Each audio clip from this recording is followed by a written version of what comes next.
Hey everybody, it's Goblin and welcome back to some more Magic Green, and today we're going to be playing another premiere draft of Edge of Eternities. This will be the last draft for a little while because we have the Arena Direct starting tomorrow, so there'll be a bunch of sealed coming up, but let's see if we can't end off the drafts, at least for now, with a banger. For our pack 1, pick 1, we have actually a somewhat weak pack overall, I would say.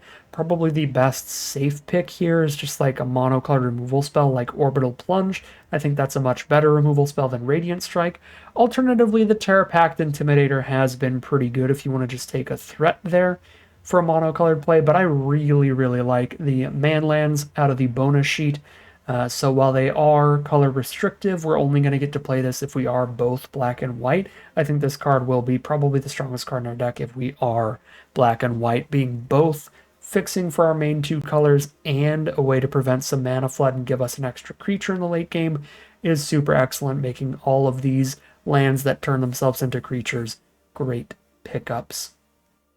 Pick number 2, we can take an All Fates Stalker here. This is a removal spell and a creature all in one, and it has some great synergies if you have good enter effects or gigantic creatures to warp in, because then if you warp in some other creature and flicker it with the Stalker, you'll get to keep that forever.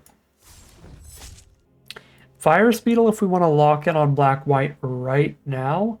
But outside of the Virus Beetle, there's really not a lot of good cards in this pack. There's no really premium stuff here. So honestly, I think I'm going to go for another speculative dual land here and just take a hissing Quagmire, because if we do end up in those colors, it's going to be excellent.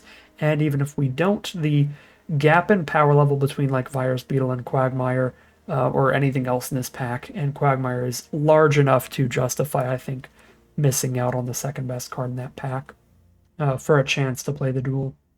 Pick 4. So now we have 2 black dual lands. So out of any color in the whole set, we would like to try to prioritize black, because then if we get pushed to black-white or we get pushed to black-green, we'll have a really powerful land at our disposal. So I like the Umbral Caller Zealot.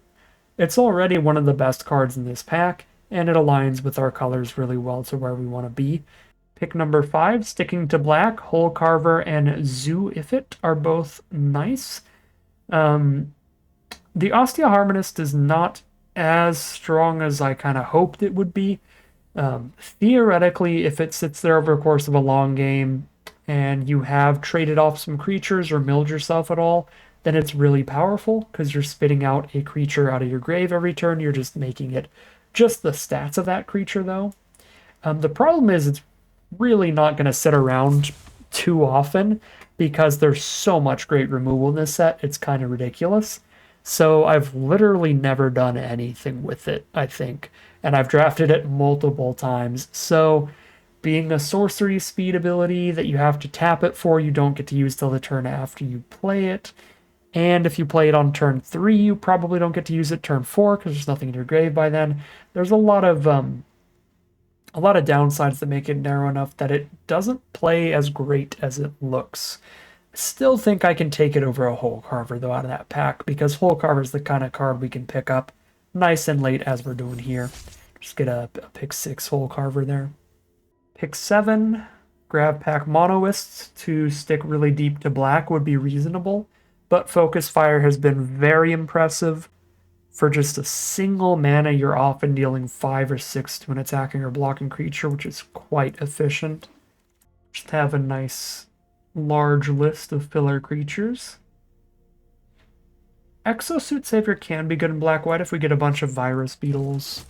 So I'll go for the Exosuit Savior there. Nice filler white removal with Radiant Strike. Beamsaw Prospector would be reasonable as well. A reasonable 2-mana filler play in the color that we're the most tied to, but I'll get the solid removal there. Pick 10, Embrace Oblivion can be pretty good in black-white because we can get some token production.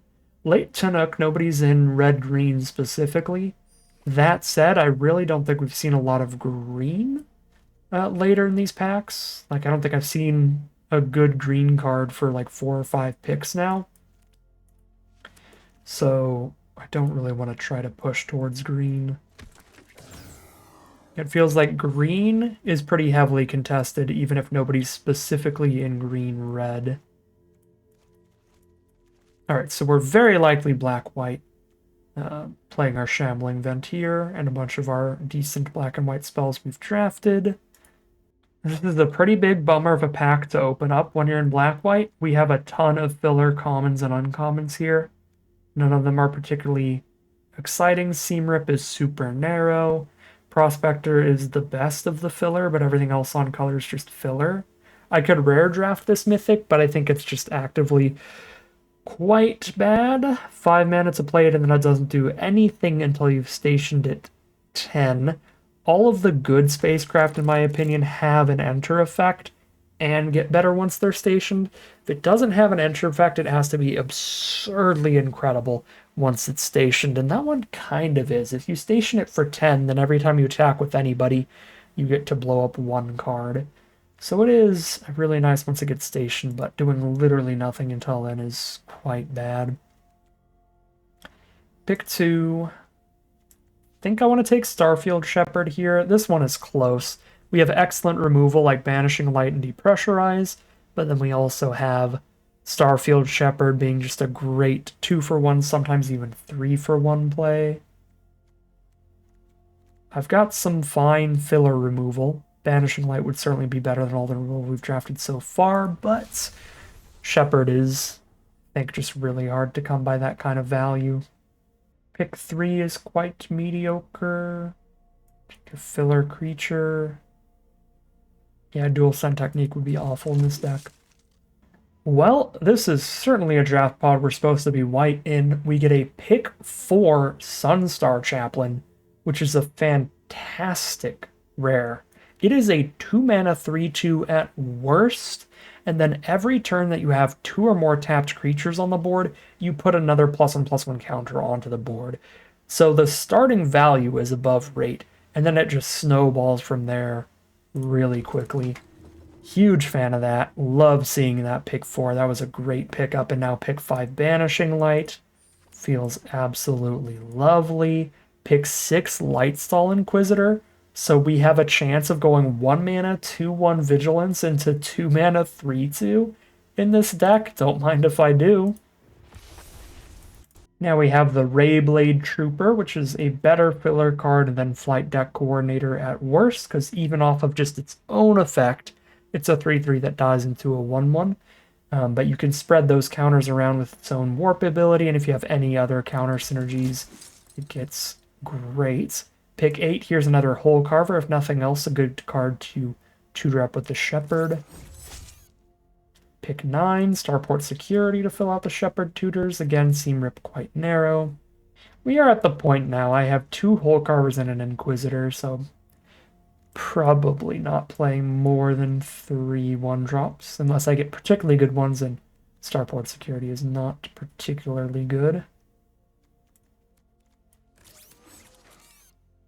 So I think in the final pack, I'm just looking for a few more good creatures. In terms of non-creature spells, I'm looking for better removal so I can cut the weaker stuff like Embrace Oblivion and some Radiant Strikes for more Banishing Lights. But I think I have enough non-creatures now. In terms of the quantity of stuff, I just need a few more creatures and we're golden. Super filler creature, come on in, Flight Deck Coordinator. Out of any of the more common cards in the set, I think our best pickup is definitely the 4-mana Knight that spits out a 1/1. If we're not going to beg for any rares or anything. Enters with a number of +1/+1 counters equal to the amount of mana you spent to cast it. Whenever you attack, remove a counter from 2 creatures you control. Draw a card, make a 2/2 robot. So I need to have other +1/+1 counter synergies to activate that.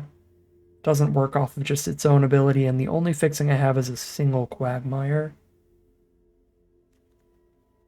It's honestly tempting, but with that much synergy for it, I should probably just take Monoist here.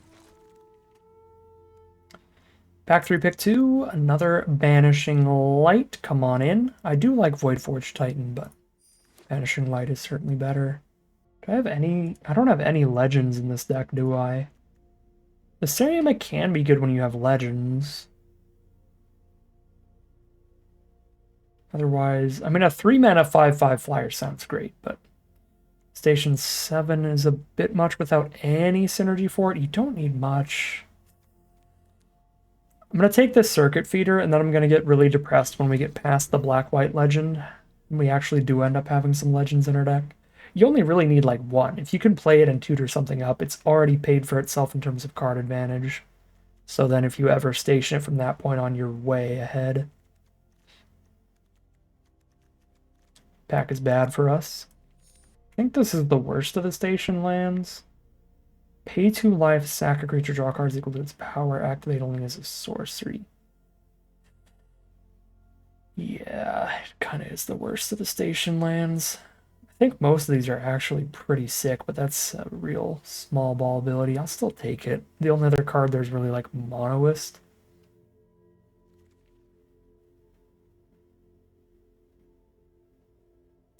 Yeah. Feels like by the time that like you're fully stationed on this, just like mill out. Man, pack 3 has been real bad for us compared to pack 2. Wish I could have gotten past from the left each pack. We did get a nice late Virus Beetle there though, so that was decent.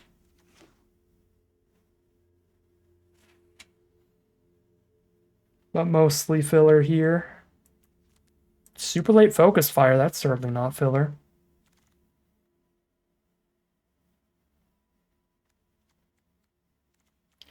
Another day, another 0 bomb deck. Let's go.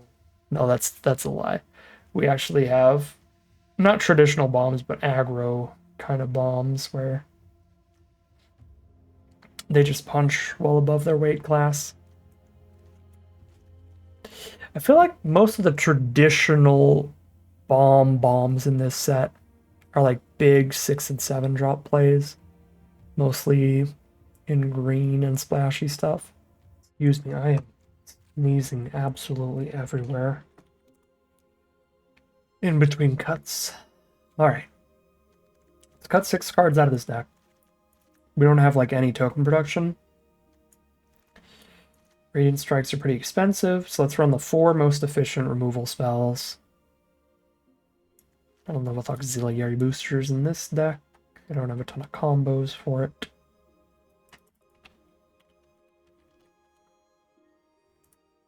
I mean, it is fine at making earlier creatures still impactful later. I guess I don't have a lot of high mana value stuff. It's probably not terrible here.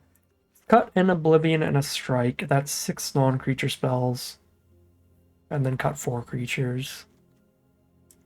Security, just keep the 3 really good 1-drops. I think I'm just keeping all the 2-drops. They're all at least decent. And we want to have a lot of them. Only really have Virus Beetle. Maybe a Banishing Light if we're exiling a token. Maybe an Auxiliary Boosters. There's a couple ways to use Exosuits. I like a bit of those too, at least. Okay, yeah, I have enough filler to cut other stuff. I have never played Wedgelight Rammer before, but I've been pretty unimpressed by it on the opposing side of the board. But we'll give it a shot here, maybe. It'll actually be solid. And it works with the Exosuit Savior. We can pick it up, make another robot. Yeah, I mean, I don't think it's hard to argue that any of these 4 cards are not basically just filler. So we can just cut these and try out some new stuff like the Wedgelight Rammer.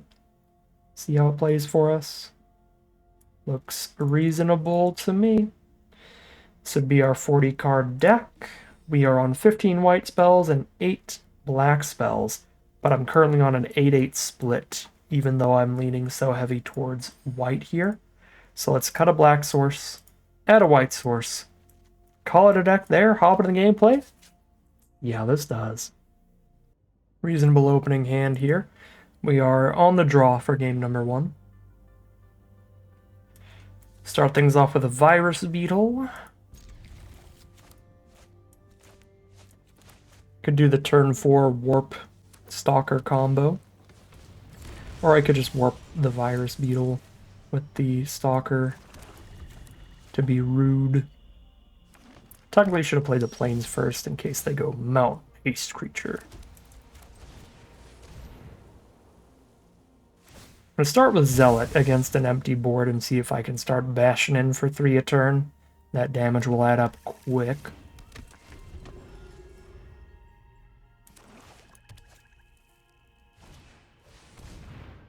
Thought sees us. They probably get rid of Starfield Shepherd. Our hand's really nice, so I don't care too much. They get rid of the Stalker. That is surprising to me.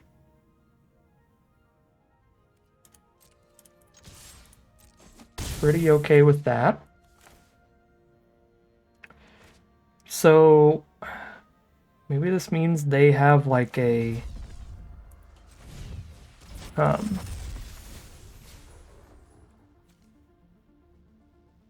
oh man, I forgot this can get 1-drops. That makes it so tempting to choose a 1-drop, but this hand really needs to make the 5 mana.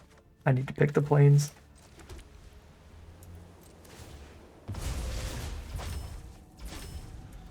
Lost my train of thought there. Okay, I was going to say, they must have something that's like really good for Stalker to exile, and they don't have removal to kill the Stalker.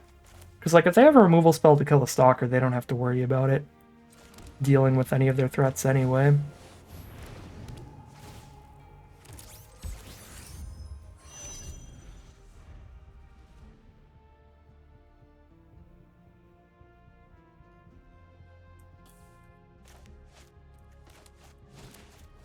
Or they just really care about that virus beetle flicker nonsense. They are halfway stationed on their dirge craft with their giant 4/5 body. Every single time I ever see this card, it feels so unnatural that it's a 4/5 instead of a 5/4.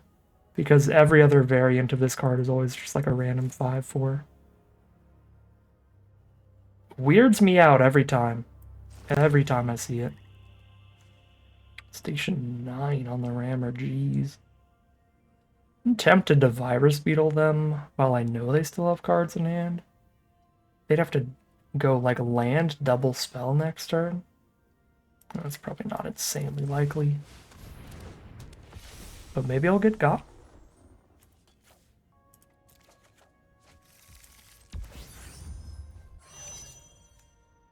Four more. I can play 4 power of creatures to station that next turn, so I can go ahead and get the damage here. And station it fully with summoning sick cards instead. Maximizing our damage output. Yeah, they're just going to station the Dirgecraft, so Virus Beetle will certainly get value. That is a bold swing. So they think that they are in the aggressive position here. Let's tax one of their cards and ditch the other one. So we tax diplomatic relations and get rid of land. Fair enough. If we did that in the other order, then the exact same thing happens. I think they just discard the land and then get relations taxed.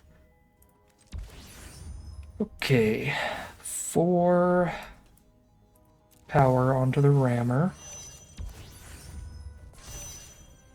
Beautiful. Got an incredible focus fire here. 1 mana, 8 damage. We are way ahead on board, way ahead in life total. They have a single removal spell in hand, and then they're playing off the top. There's the removal spell.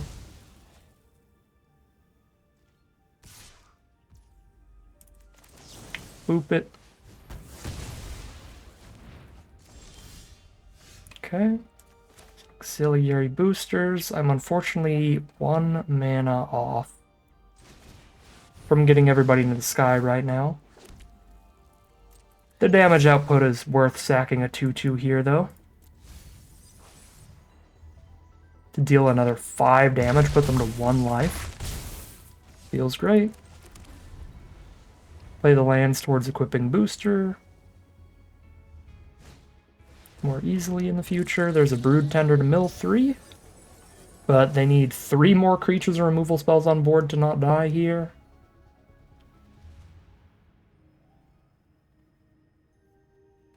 Ooh, looks like their Sultai splashed in Biomech Engineer over there. Scrounge for Eternity, reanimate a Dirgecraft. That is not going to be enough. And there's a concession from our opponent. That is 1-0 heading to game 2. Alright, here we are on the play for game number 2. We have drawn none of our planes, and we have a lot more white spells than black spells in this deck. So the draws could be really awkward, but any land means that we get to play Zealot into the Osteoharmonist. There won't be anything in our graveyard to reanimate anyway, though, so it's not even that strong of a curve. The risk is probably too high here. We'll take the mulligan and keep a mediocre 6, as you kinda have to do.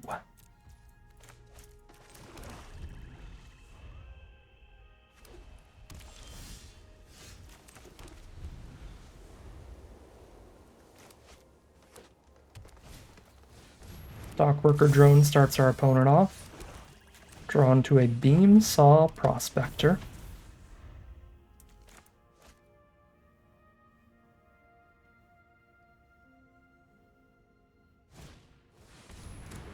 Okay, feel like that's a huge problem. Yeah, turning into a 3/5 flying lifelink. That is large. Okay, I really need lands here, so let's warp into the plains and play the Prospector.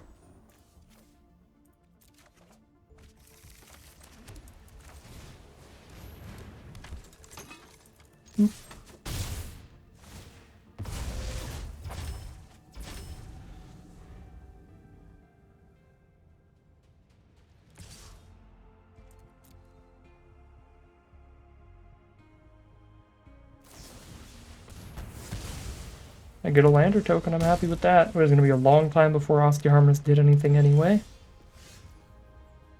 Again, don't need to worry about that till 12. I mean, I can stop the +1/+1, but that's the most impressive.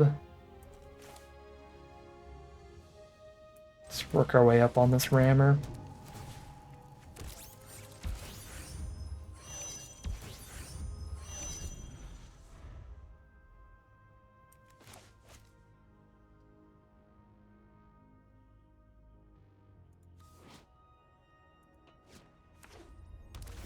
There's Command Bridge. Oh, they have the Gaia's Cradle as well. Okay. The red and the white station land, I think those two are really good. Now that I'm thinking of it, the green and the blue one just give you more mana late game, so green, blue, and black are kind of not the best station lands. 9 power. I mean, I can do it and get the rammer going, at least get them to use a removal spell on it. Which means that we're up a 2/2 robot. If that's what happens. Or I actually just have a flying first striker. Let's go, Wedgelight Rammer. Oh my god, Secluded Starforge is unironically better than their mythic land. Get a 2/2 robot every single turn. They can use that robot to help station the frigate. Yeah, that's super good. They're taking quite a lot of damage if they tap out here, though. So they are going to hold up the 3/3 blocker at least. A Dockworker Drone. Hilarious.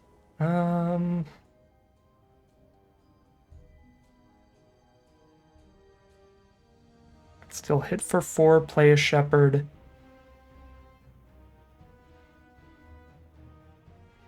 Get my 1 mana 2/1. Or I can go Banishing Light, hit for 5, 6, 7, 8. Then they're at 7.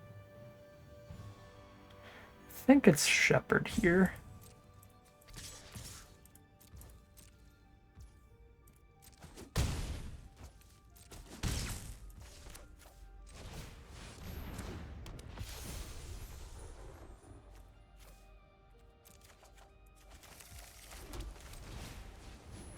I can't decide if Starfield Shepherd is extra good in this deck because we have Lightstall Inquisitor, or if Lightstall Inquisitor is extra good in this deck because we have Starfield Shepherd. It's probably both. Both is good.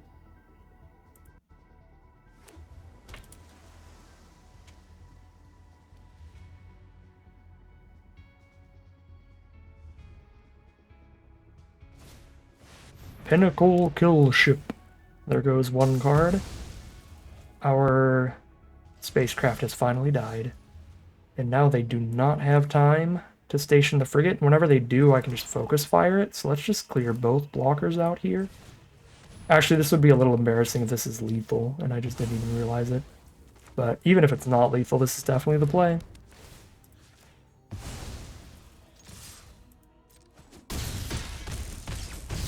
Ah, see, I'm not dumb. It only puts them to 1.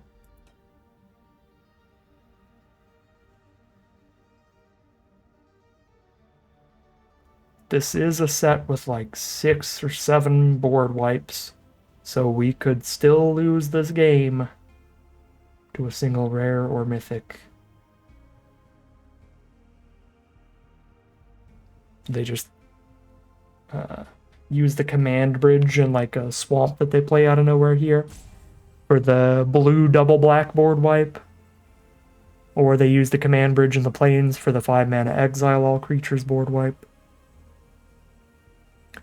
Or they have the colorless deal 4 to everybody board wipe for 8. They just go land, play that. They couldn't use the mono black board wipe because you have to pay life for it, and they couldn't use the double red, double black board wipe. Luckily, they have none of that nonsense. We are 2-0 heading into game 3. Here we are for game number 3. Excellent mana, and we have the Stalker Virus Beetle combo to put them down a couple cards here. We are on the draw, so they get to have the aggressive lead here, which is pretty good. They are Gruul red-green, which can be pretty aggressive, and they have their own creature land, the Raging Ravine. This one's pretty scary. The more they use it, the bigger it gets. And they are ramping fast with the Larval Scoutlander, picking up some lands for them. Okay. Poke for 1 and play a Monoist.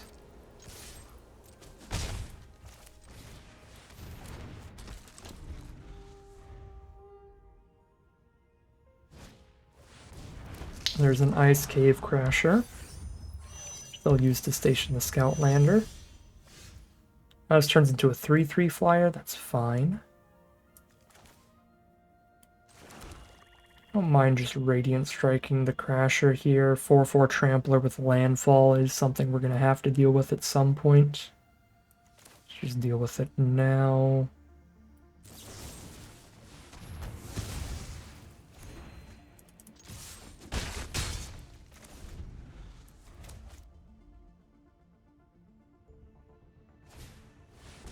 Siege Ship Agrarian. That is so good with station cards. Even once the Scoutlander is fully stationed, they can keep tapping Agrarian every turn without attacking with it, so that it's never at risk. That is super awkward. Let's see. I could warp an All-Fate Stalker on the Scoutlander, and it would turn it into a Spacecraft again, but it would also let them sack that lander for 2 lands, which would be really good for our opponent because they missed a land last turn. So they would actually get a lot of value off of that enter effect. I don't want to do that. So I could play the Trooper, warp the Virus Beetle. Could warp the Virus Beetle and hold up Focus Fire. And warp the Trooper as well.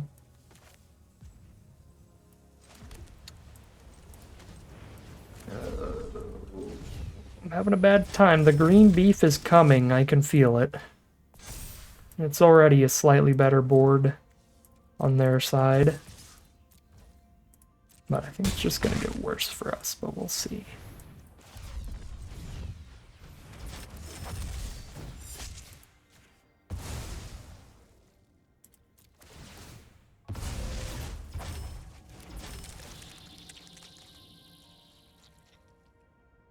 We know they're on all spells in hand at least, so Virus Beetle is getting value. Gets rid of a removal spell, the Melt Strider's Resolve.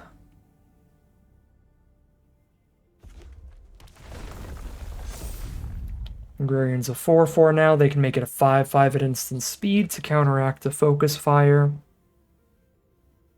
with their Lander token. And they have double Lander token here, so they could make Agrarian a 6/6, so I can't even like block with Virus Beetle plus deal 4 to kill that.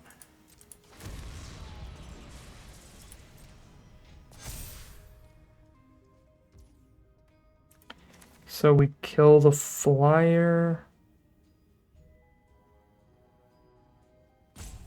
Take 7 or 8 here. Any combat trick would be pretty bad for me.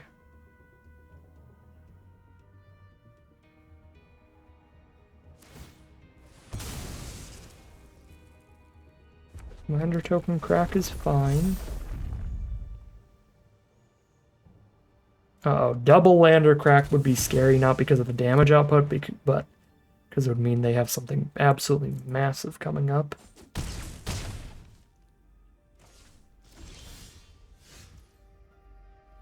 They're at 12.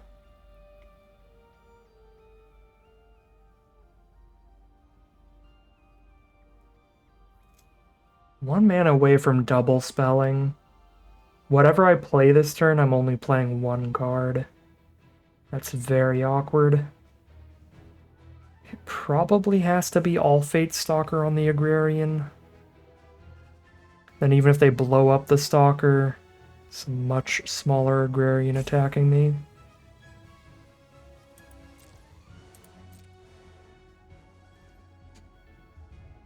And they're holding up some kind of removal here. They would have just, or they could have just double landered and hit me harder. I probably do have to hold Virus Beetle back.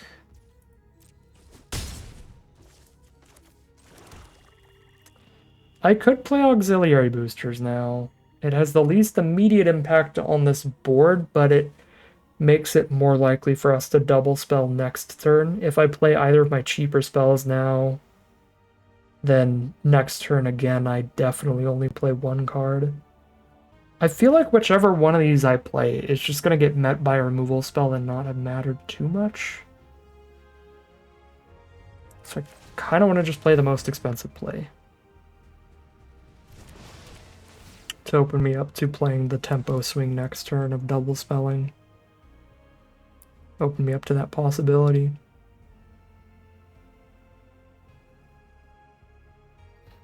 I guess it does leave us dead to double removal, but we were already dead to double removal. They could kill the All Fate Stalker before its ability resolves. Alright, great hand is great, and we are dead.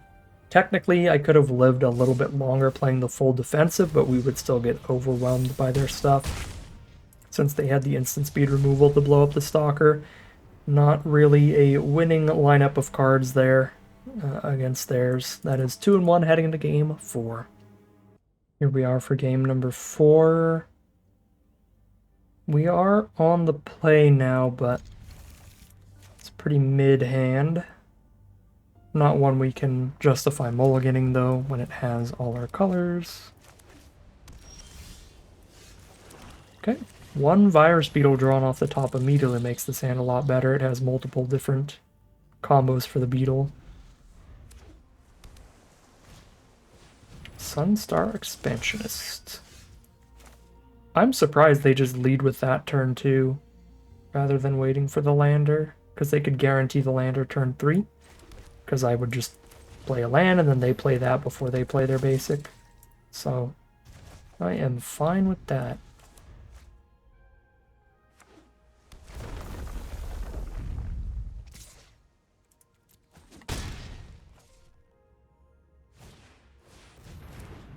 It must have just been their only 2-drop in hand and they really wanted to curve for value.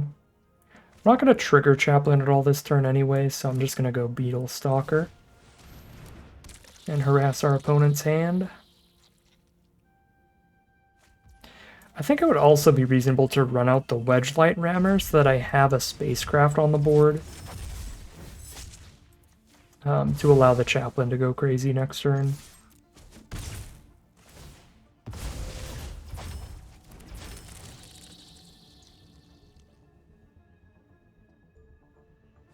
Probably gonna have to Radiant Strike the turn after this.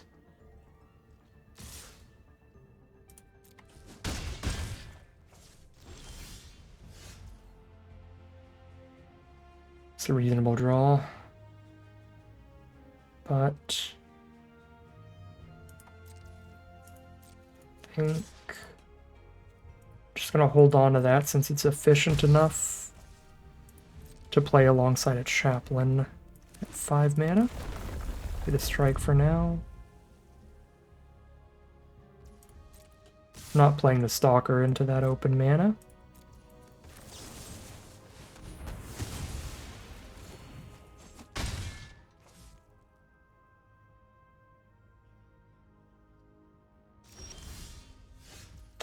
They're just holding up removal for Stalker all game, it looks like. Play a Banishing Light, hold up a Focus Fire. I don't care about Focus Fire. I think it's a reasonable turn to just Fudge Light Rammer then.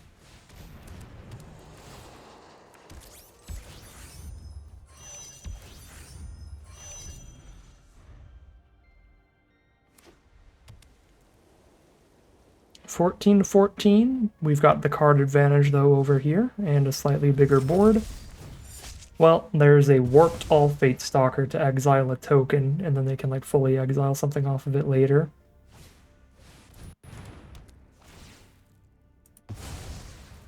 Plus a Banishing Light. Yep, All Fate Stalker, great against tokens. Rough for me there. Okay, so I know I have 5 mana next turn. But I also know if I play my Stalker, then they're gonna Stalker my Stalker. Which isn't very good.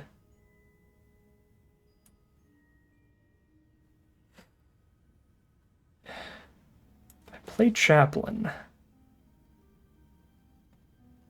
They could All Fate Stalker it, but then I can All Fate Stalker their All Fate Stalker. And even if they deal with it immediately, I'm getting the +1/+1 counter value here.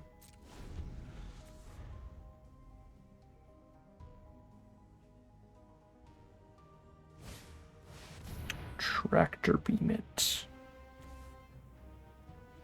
It's so obnoxious. I feel like every time I've ever played Tractor Beam, I haven't been able to steal anything with abilities. But that's like the 3rd time in the last few drafts our opponent has stolen our creature with a great ability. Alright, we Banishing Light the Tractor Beam.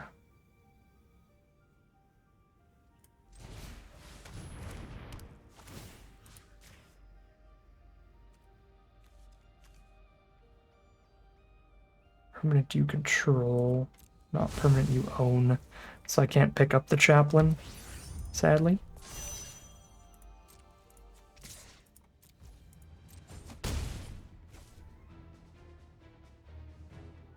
Am I just crazy to not be playing Hole Carver right now in case of board wipe? I probably am.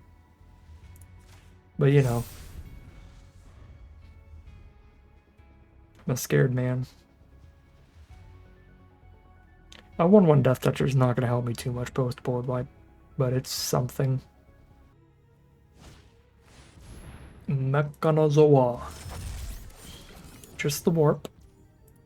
Stun the rammer.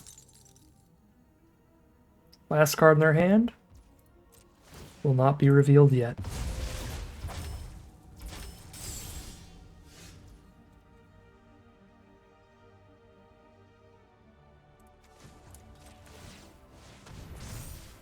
Having ourselves a party over here. The Hole Carver is not invited though.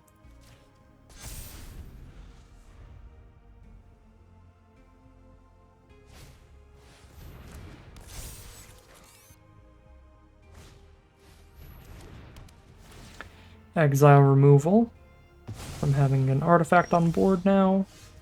But they are dead to Banishing Light or Stalker. Get rid of the drone. And that is game. That is 3-1 now, heading into game number 5 with a 50-50 win rate or better. Alright, here we are on the play for game number 5. The big risk here is, of course, the chance to flood out, starting with a 4-lander. But we have our 1-drop and 2-drop to get us started. Just hope to draw anything to go from there.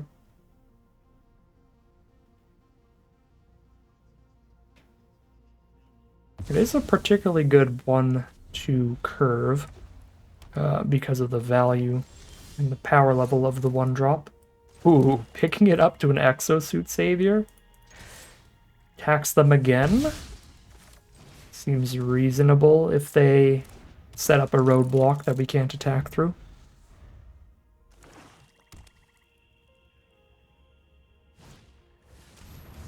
Like a 1/1 human soldier token. Sure. Oh, ho, ho. Chaplain's also real nice. But we don't have a really good board for it to get activated right now. Alright, Prospector, get the 1 out of the way is not a terrible trade, getting the token out of it. So they just let it through. We'll pick up the Inquisitor.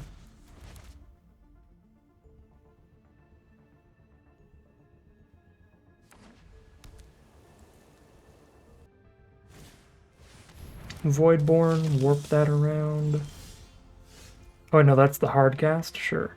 So now that Voidborn is out, they'll probably take the Prospector trade.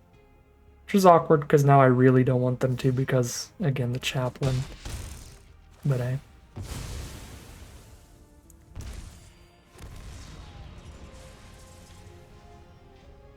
Inquisitor, tax.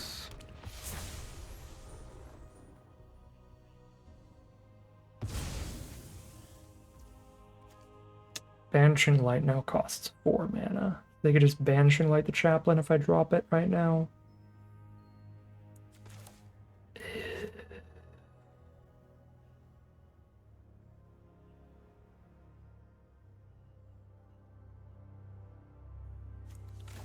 Gonna have to get them to Banishing Light something regardless.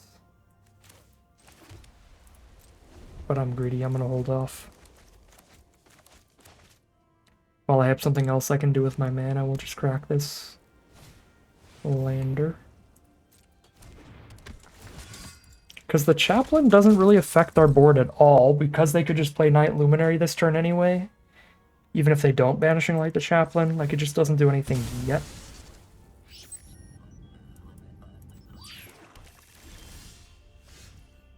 Okay. Excuse me. Banishing Light is reasonable.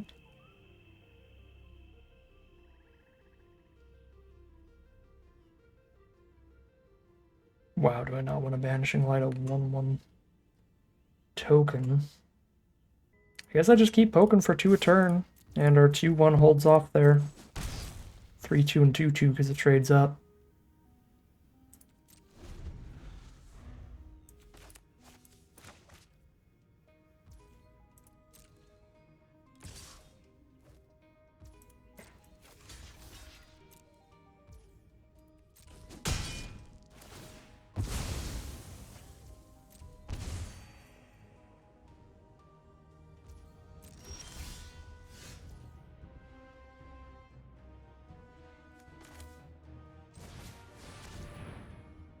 Here's a Banishing Light target for you, opponent.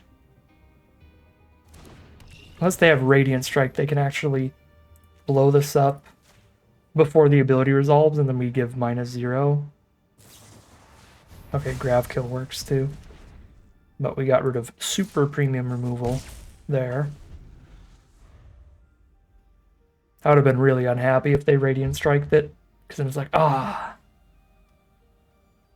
a situational removal spell gets me that good. But if it's a really premium one like Grav Kill, then alright, we got that out of the way.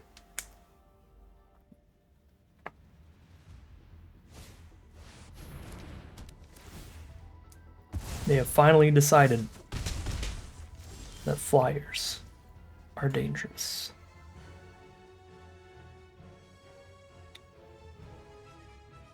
I'm a little sad I don't get any ETB value.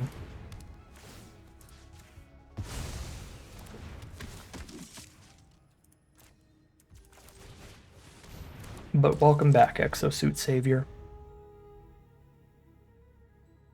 I guess I could have picked up a land and had 1 mana untapped here.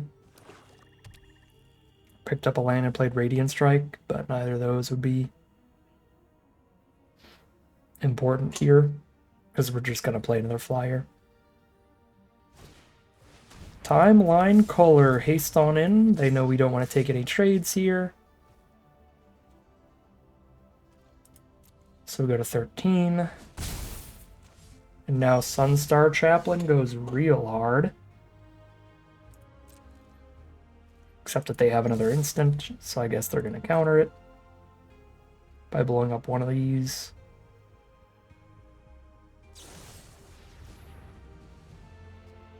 Exactly 2 damage. It's very annoying.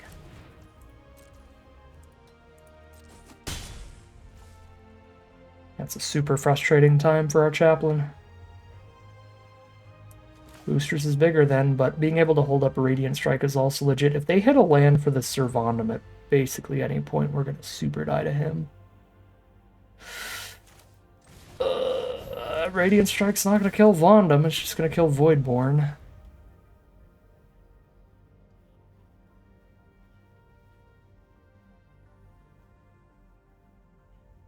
I'm going to cross my fingers and hope the amount of thinking going on right now means they did not hit land to just go basic land Vondum GG.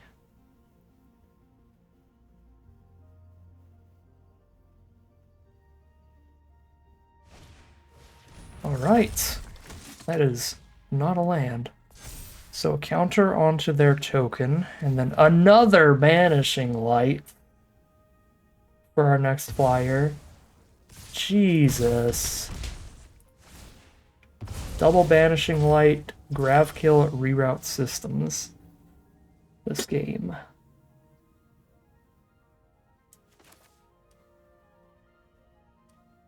I do indeed die to like 50 removal spells. 4 removal spells, but a lot for how few turns there have been so far. This is only like turn 7 or something.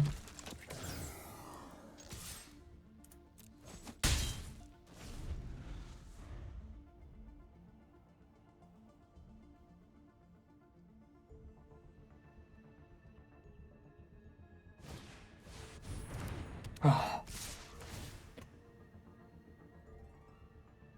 Reanimation Bomb rare. That picks up Banishing Light off of our creature. Cannot make it up. Do I have any outs? I'm looking at our potential draws and we just lose this game no matter what from this point.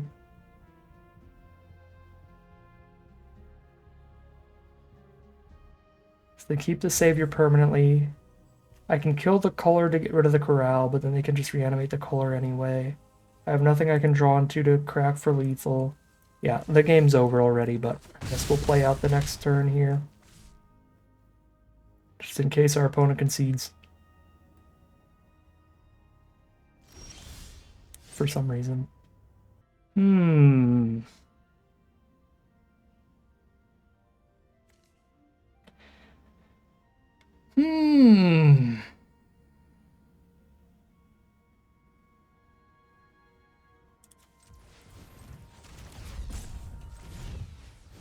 Still not enough, I think.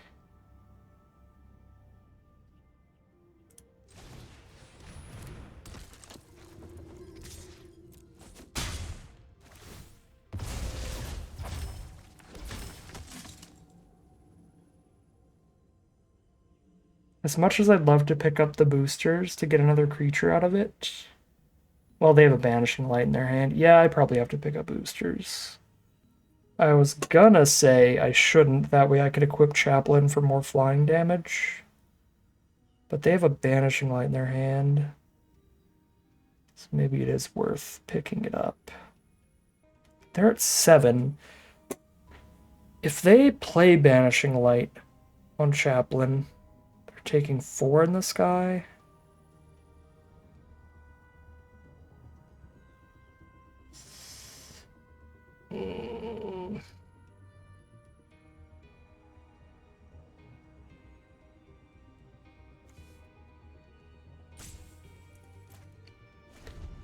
I'm not going to pick it up.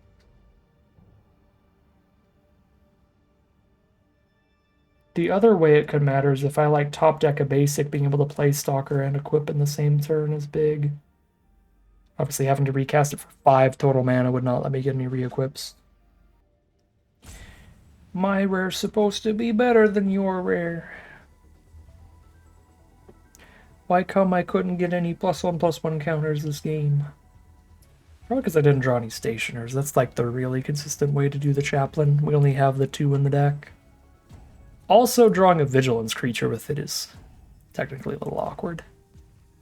I don't think that really came back to bite us anyway. By the time we could have played the Chaplain, the Vigilant creature wasn't getting in regardless.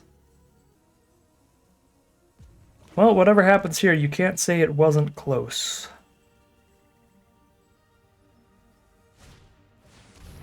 Rayblade Trooper plus Banishing Light because they drew a land. Yep.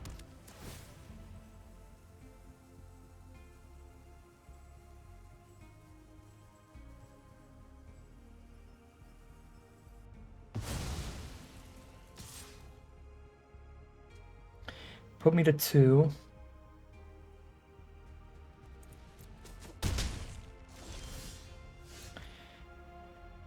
I'd be so good with another land.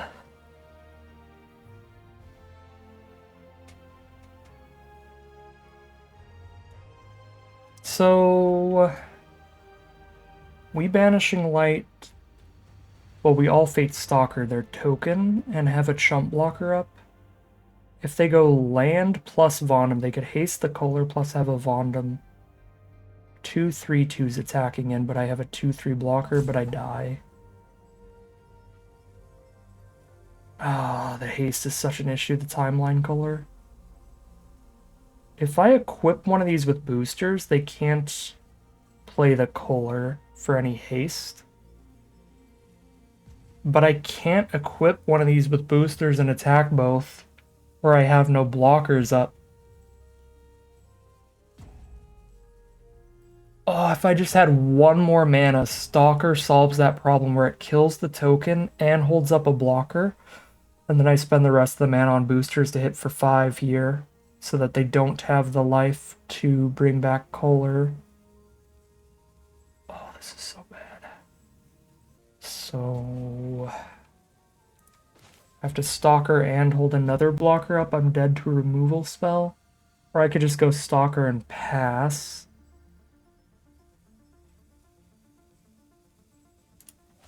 If I Banishing Light their Banishing Light, I'm not getting rid of any of their creatures, which doesn't solve the problem.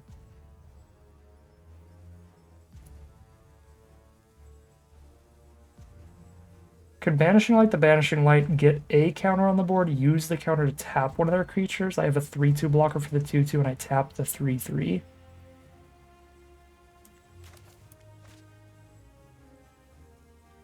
But then I die to the Kohler still. Ugh. Okay.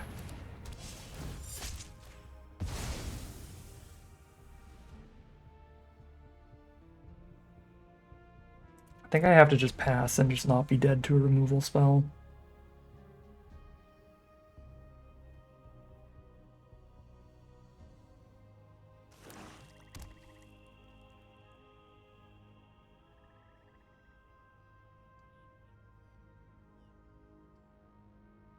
And they have the mana to play the Kohler from the Grave and Servandum. Their attacks aren't even that great at that point because I have the Monoist that's super cool if it dies. And I will be trading into both the creatures. So Monoist and Stalker trade off. Yeah, it's gotta be, it's all dependent on what the last card in their hand is. I think the basic land was what they just drew.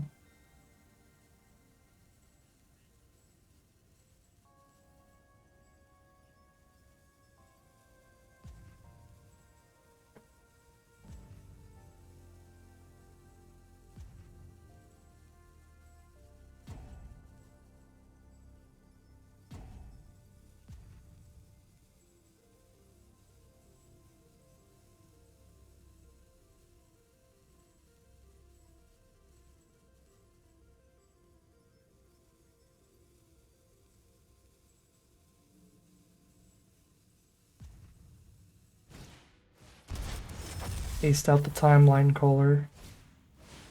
Rescue skiff. Oh god. What's in there? They have a stalker in there, don't they? I think. No, a night luminary? A voidborn. Oh my god, a voidborn when I'm at 2? I literally can't not die to voidborn's ability. I don't know what took them so long on that. That's so tilting. Ah. They just could reanimate voidborn and dude.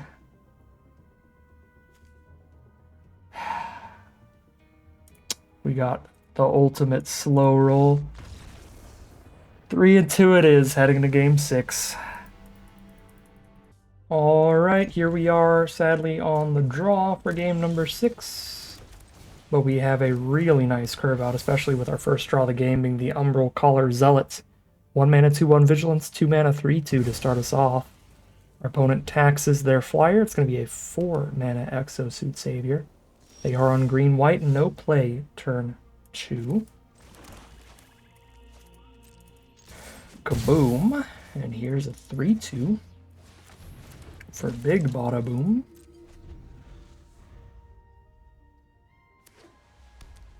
Turn 3, they play a Flight Deck Coordinator, get a 3/3 out there. I can still attack with our 3/2. Can play Pilot and Hole Carver, full speed ahead right now. Certainly the play. Alright, our 2-drop trades up into their 3-drop. Solid value for now. A nice wide board still.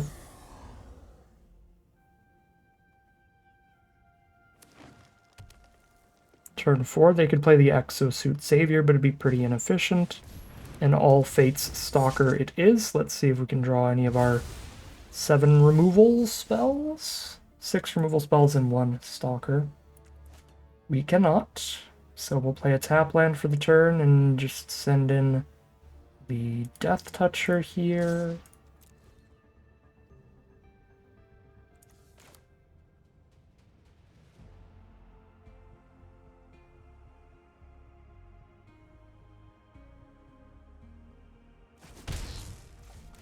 I was going to say that'd be a wild block.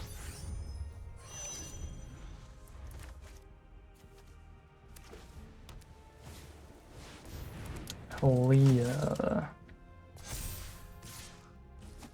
The only card that makes it matter that I didn't hold up a blocker.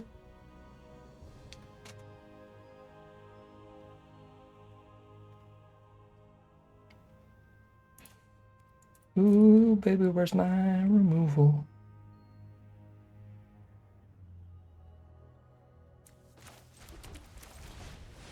Well, full defense at this point. We have to turtle up until I draw something good. Because they have a full-on card draw engine on their board.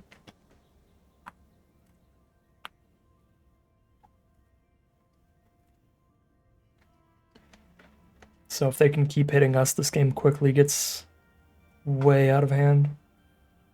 Just snowballs in their favor.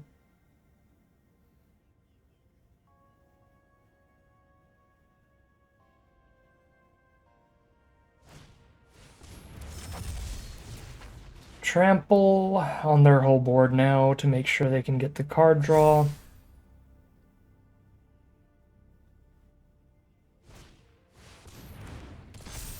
There's a huge one.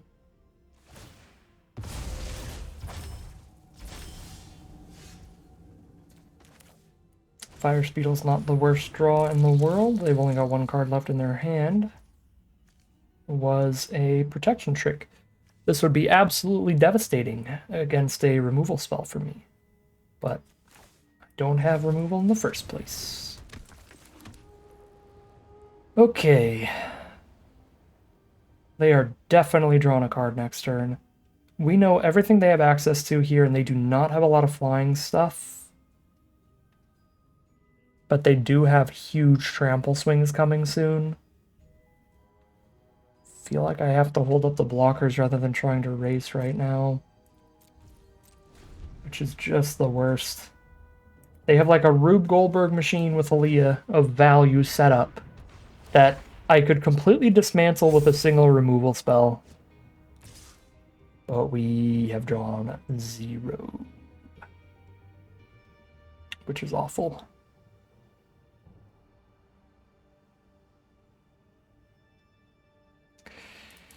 I could lose all 3 of these to stop them from drawing 1 card. This has a death trigger. This is just a 2/2, and this is just a 1/1. I don't think it's completely insane to do the triple block there. It still feels pretty bad. So we'll give them the card draw.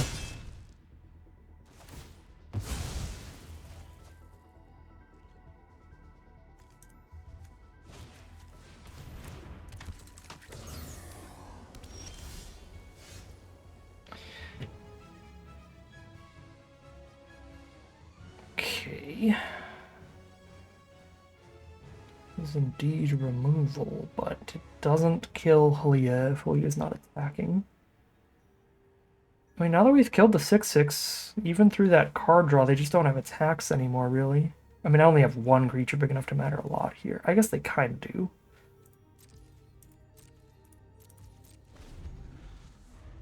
They have attacks enough to where I can't really attack or station anything right now.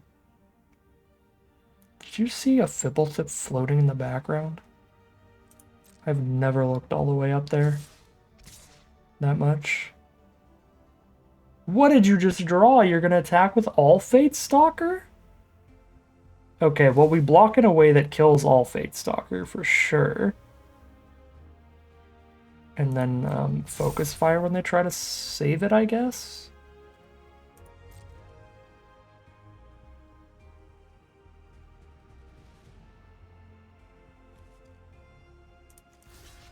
Okay, they wouldn't be attacking like this without some kind of trick. So what if I just block in a way to try to kill Halia? And then when they do the trick to save her, then I Focus Fire Halia. Because I don't want to end up blocking Stalker with a bunch of stuff and then having to Focus Fire All Fate Stalker, because I think even though I could get my 2/2 back, it's more important to Focus Fire Halia.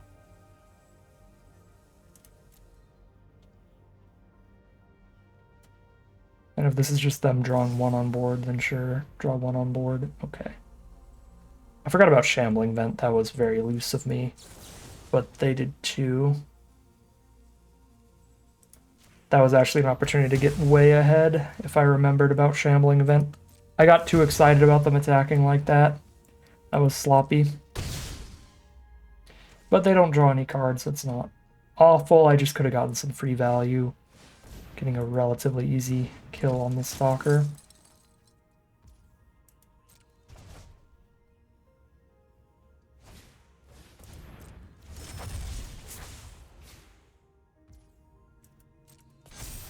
That would be really scary if I didn't have an auxiliary boosters.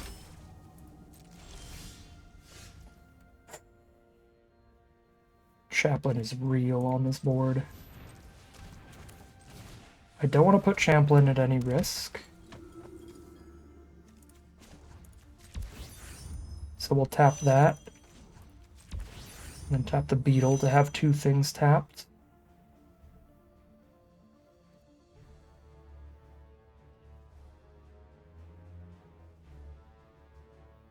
And I have to boosters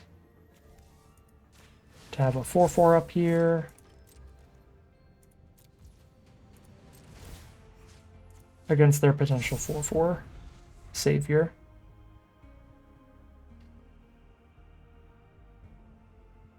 So they're playing off the top, and now we have a value engine with Sunstar Chaplain.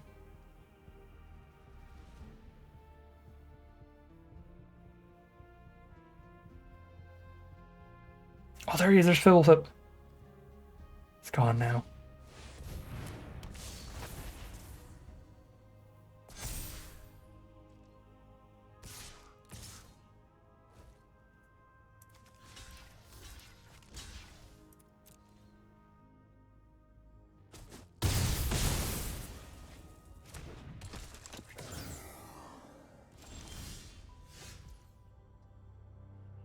Get rid of the trample.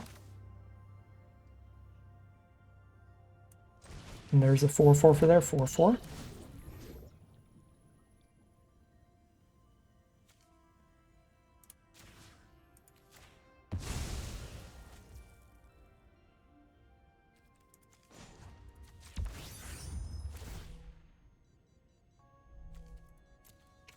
Take the skeleton man.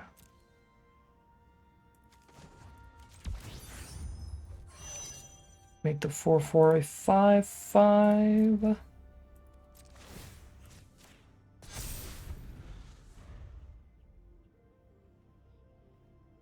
Now this is Sunstar Chaplain.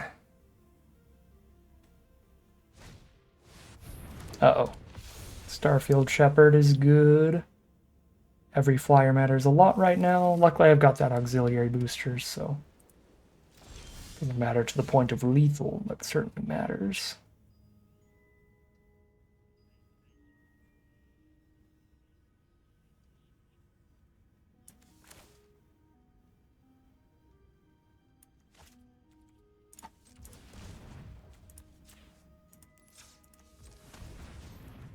Oh, I'm gonna have to tap out anyway for auxiliary boosters. I don't know why I'm doing things all fancy.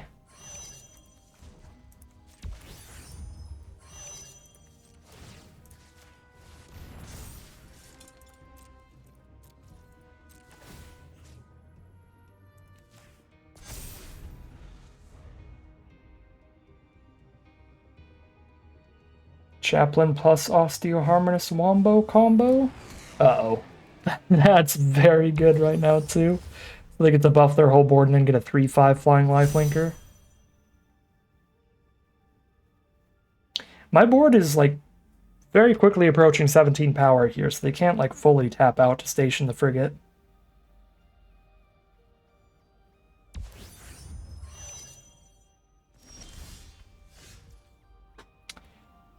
Five, 6, 7, 8, 9. Let's see. 5, 6, 7, 8, 9, 10, 11, 12, 13, 14, 15, 16, 17. It's exact lethal if they don't have removal in hand.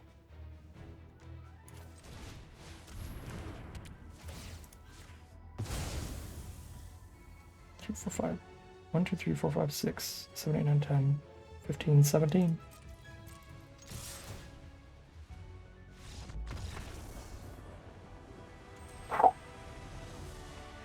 Scary Halia value stuff going on early that game, but luckily we drew some interaction to turn that around.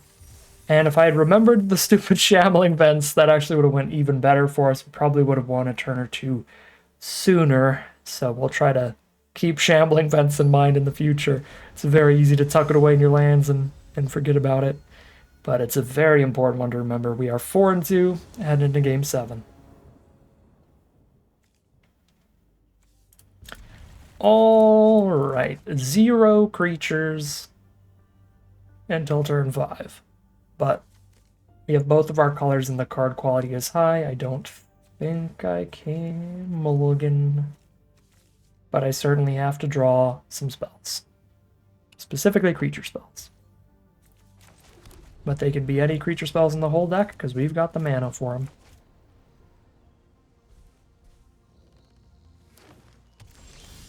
That's a creature spell from the whole deck. The literal smallest threat in the entire library, but we'll take it.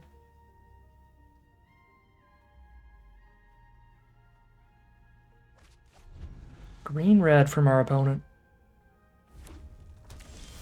Nothing turn 2. Alright. Just drawn to the Warp Wombo combo, I suppose. Nobody's putting pressure on anybody, but we're getting rid of some of their cards here.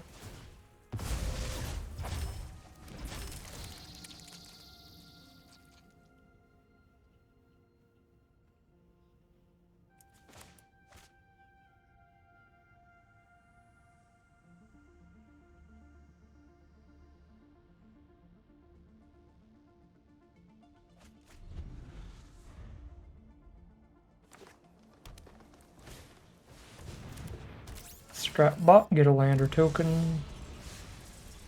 You can get another lander token by killing all Fate Stalker, because I want to curve here. And I have no other threats to play right now.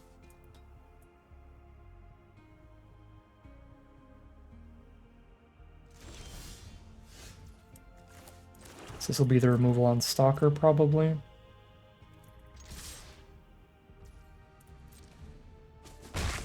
Not yet, maybe in the end step. Or they're just using a lander. Zealot was a really good draw. A 2-mana threat, so I can play Banishing Light and a threat in the same turn.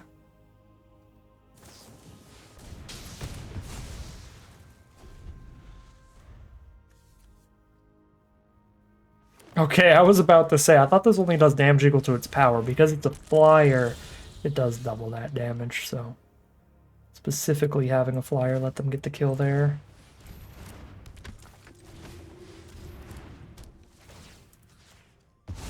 Deal with Agrarian, send in the squad. Now I'm surveilling whenever they kill one of our creatures.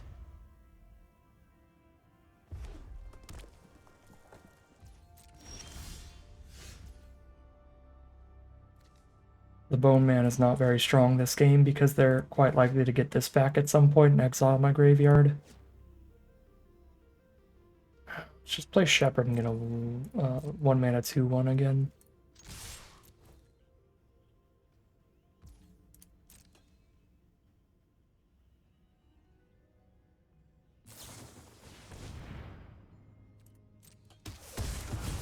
Is it all cut propulsions in hand, so they just can't kill the 2/3 because it has higher toughness than power? Awkward for our opponent. Come on, little guy, where are you? There you are. Lightstall Inquisitor.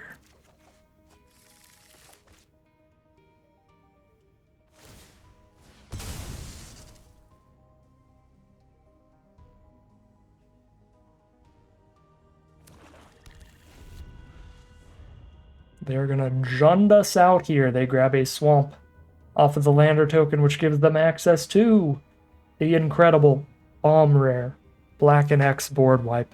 They have to pay life for it, but if they spend a black and 6, they pay 6 life, blow up the whole board, get their 3/1 scrapper back, and get a Starfield Shepherd onto their board. And then they exile the rest of our graveyard after that all resolves. I have never beat this card before, which is going to make this feel so good. Goodbye. Alright. I enjoyed that. The Hive Pool is a pretty fantastic colorless bomb. If you are in a stable position, this just starts winning you the game very quickly. You are getting 2 1/1 double strike haste creatures every single turn after you play this, which is completely absurd in any board stall. You get ahead very, very quickly.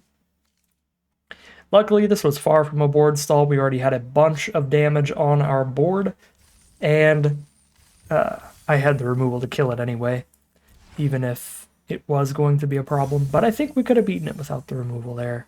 Either way, we have made it. We are in the money out of this draft. No matter where things go from here, we are leaving this event with more gems than we paid to enter, and it feels good.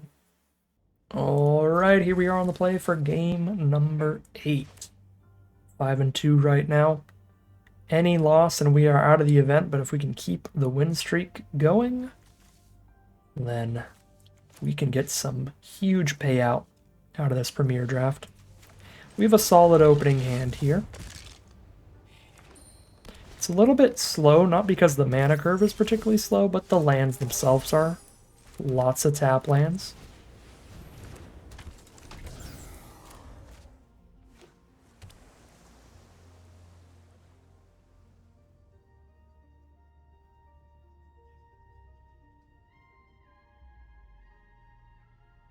Edge Rover is really good.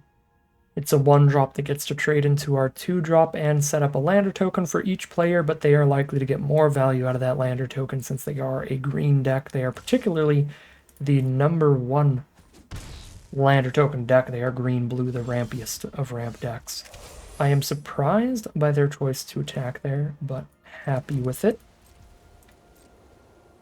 It's going to let me not trade into that Edge Rover yet. Oh, because you're just going to tap the pilot, draw a card. Still get my Surveil here. Find a land on top. I've got a 5-drop in the hand, so I will keep that. And then we will play the Savior and pass.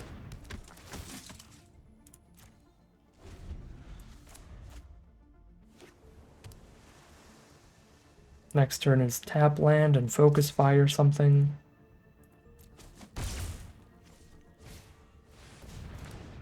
Focus fire Technician then.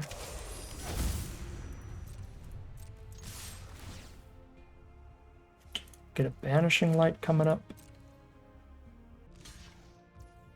Okay.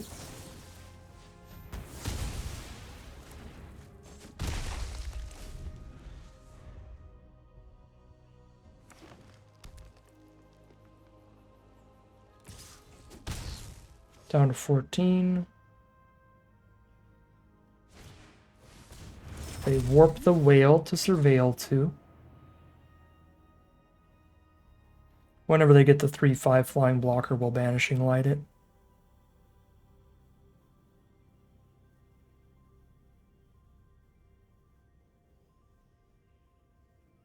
Give me the fight spell here to kill. No, it's Cryo Shatter.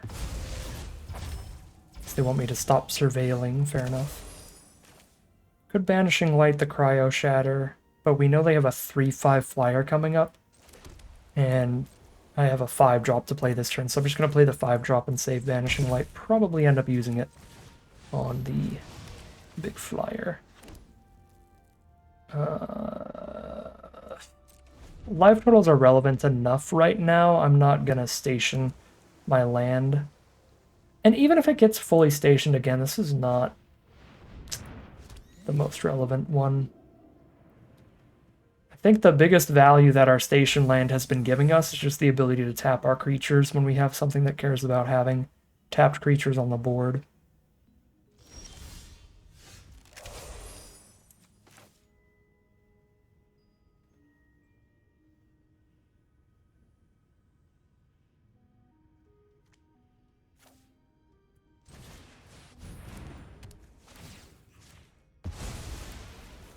Vanishing like that. We have a Radiant Strike for the next scary thing, if it ever attacks me.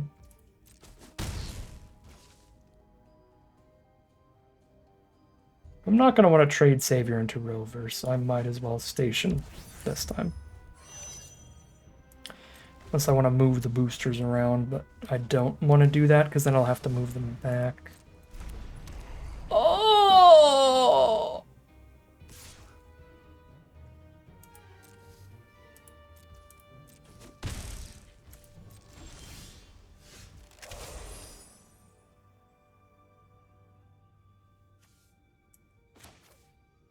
This can blow up artifacts. Oh, it's just revenge today.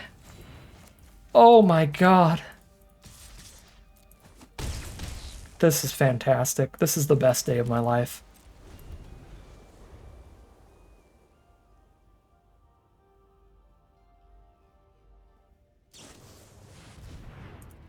Ooh, they're tapping out to not affect the board at all. They are way ahead in cards. They're at 8 life. They gotta catch up on board.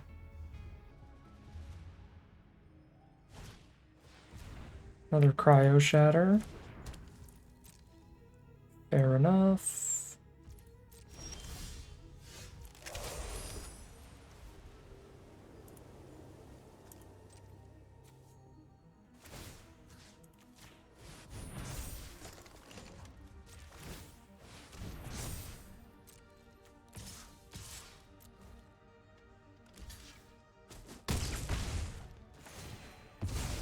Edge Rover has finally died.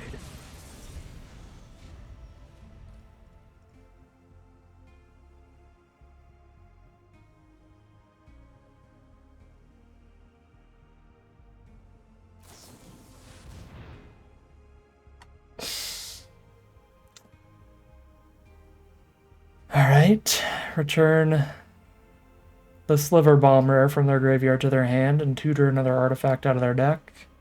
Maybe like a Mechanizoa here to stun the Savior. To give them time to play the Sliver Pooper. Specimen Freighter to bounce 2 creatures, not castable yet.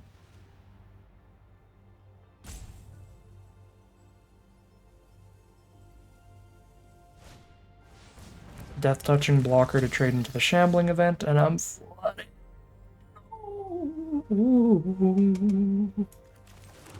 Well, on the plus side of the flood, I can just move boosties.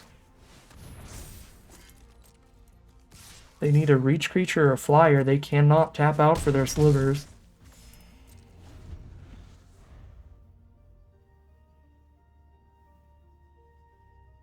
They play the bounce spell, then I get to activate the Shambling Vent and equip it to have a flying threat again, because they can't bounce my land.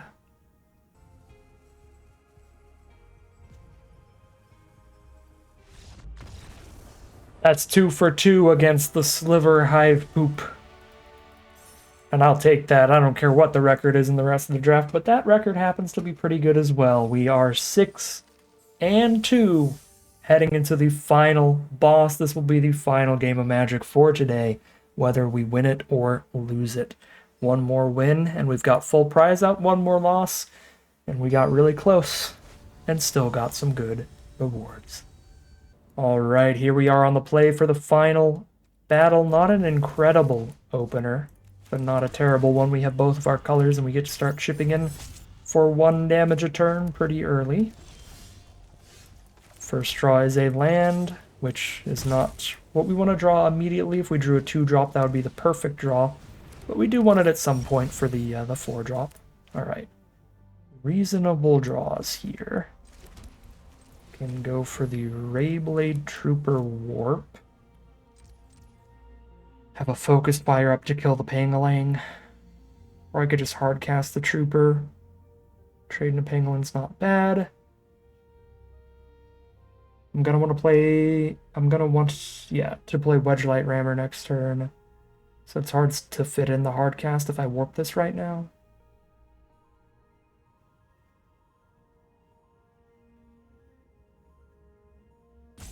It's probably worth it for the value, though.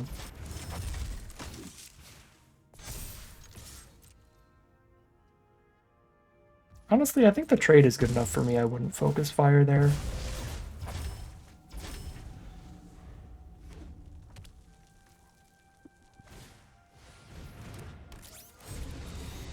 Oh, a 3/3? I'll focus fire 3/3 though.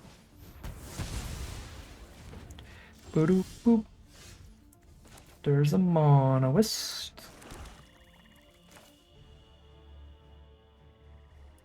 So anyways, I started ramming. This will be 4, and the next turn we get to 5 with our 3/3 Rayblade Trooper and a 2/2.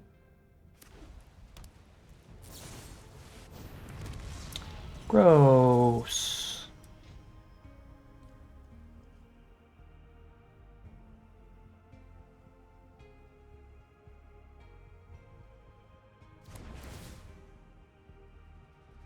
Oh. Oh. So they create it and sack it to deal the 2. If they chose to sack it and deal the 2, Pangolin would die before its triggered ability goes on the stack. Neither player thought that that was going to work how it did. Because I thought they were going to get a 3-3 Pangolin and kill our whole board as well. I'm actually going to put the counter on the Trooper itself, since either way I'm tapping the 3-3 right now. And this makes it so if they throw a removal spell at the Trooper, I still get a 1-1. If I put that counter on like the 2-2 Robot and they kill the Trooper, they can stop me from getting any 1-1s out of it. I think I've probably been playing the Trooper wrong. When I have like good flyers or lifelinkers or stuff, yeah, definitely put the counter elsewhere, but putting the counter on the Trooper itself, so even when they do kill it to try to stop you from getting creatures off your other counter cards, you can still get the 1-1, so it's nice. I think that weird litho-breaking rules interaction may have won us the game here. Because I'm certain our opponent had a better play last turn than litho-breaking just to get a lander token. That was like just a, oops, oh god, I need to keep Pangolin kind of play. Sunstar Chaplain is scary, but our board is much scarier than theirs right now.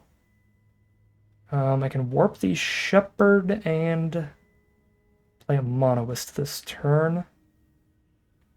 Feels reasonable to me.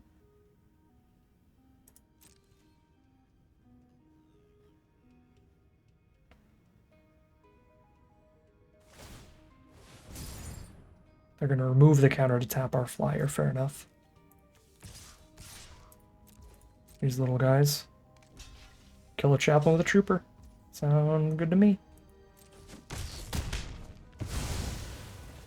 Another fair trade. We get our 1-1s. Warp of Plains to have the Shepherd next turn. And the Monoist right now.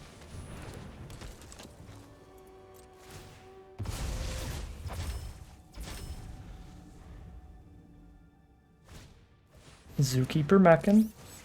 And a Zookeeper Mechan. They are ramping. 5 damage in the sky, put them to 7. I don't really get any damage on the ground. Do I play this turn? Do I play the Shepherd? I think it's fair to play the Shepherd here. The only risk is of board wipe, and if they board wipe us, we still have a Circuit Feeder and the 2-1 Vigilance now. Although with the Circuit Feeder in hand, in case of board wipe, it might not be crazy to take Hole Carver here, to have another artifact. I feel like a board wipe is just about the only way they win at this point. Doing the best they can, playing some blockers on the ground, some removal in the sky, but that's going to put them to 2 life this turn. 1 final draw step to get out of this. And we'll see what they've got.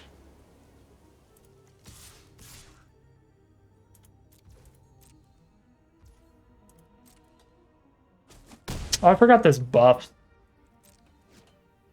I got a bad lethal right now. But I'm the punt master in this format. I don't know if you can go to any other YouTube drafter and see more punts than you can on this channel, in this set, specifically.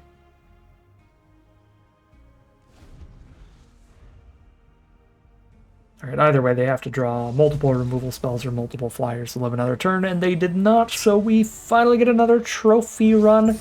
That is 7-2 with this black-white deck. Apparently, the only thing I do in this set is draft white. We've drafted white like the last 4 or 5 drafts now. But I feel like most of these drafts have been pretty natural pods to end up in white in. You know, we pack 1, pick 1 a Shambling Vent. Pack 1, pick 2 was also very fair. We took the All Fates Stalker. And then later on during pack 2, we got the Sunstar Chaplain, pick like 5. Like, this was definitely a draft pod to be in white in. So I have been ending up in white a ridiculous amount, but I think today was certainly a draft where that was just 100% the correct spot to be.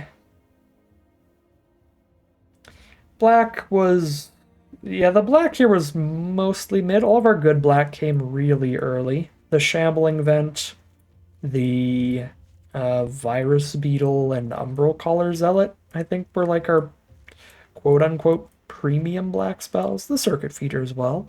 And then Austere Harmonist is pretty cool and pretty fun. And Sister Secundi is also pretty cool and pretty fun. But both of these are like, they didn't actually do very much. And they haven't done a lot for me ever, but they're just cool cards. Whole covers are consistently pretty nice. Monoist is pretty nice. I mean, yeah, we didn't have anything bad in our black, anything actively bad, except honestly maybe these, but maybe the planet. But the planet helping out our Sunstar Chaplain, that was consistently pretty awesome. So when you have cards that care about having 2 or more tapped creatures, those station planets can be really nice. They can go up in value. It's a really rare scenario, but if you are going to be drafting this set a lot, then it's good to keep that in mind. Because again, that is like, okay, so this random mythic rare gets better when I have some very specific, like uncommon and rare payoffs. Okay, cool, good. I'll keep that in mind. Like, it's really not going to happen often. But when it does, it's kind of cool. It's kind of cool. We not once did we activate this when it was fully stationed or anything, but it was still valuable in here when we drew the chaplain alongside it. It still made the chaplain a lot better a couple of times, so I did like that. And yeah, pretty standard stuff from this set, from this deck. Just, 6 removal spells and a 7th from the All Fate Stalker, because there's a million removal spells in the format. A bunch of decent creatures across the curve. Pretty basic stuff, but good enough. That is a 7-win trophy run out of today's draft. But that is going to end today's video. As always, I'd like to thank my patrons and YouTube members for their support, as well as you for watching the video. If you enjoyed it and you're interested in seeing some more, you can always like, comment, and subscribe to tell the YouTube algorithm to send you some more on your recommended feed. If you'd like to catch me live, you can check out the Twitch channel in the link in the description below. And if you'd like to support the channel directly, you can check out the Patreon link in the description below. But other than that, as always, thank you very much for watching, and I'll see you again soon for some more Magic Arena.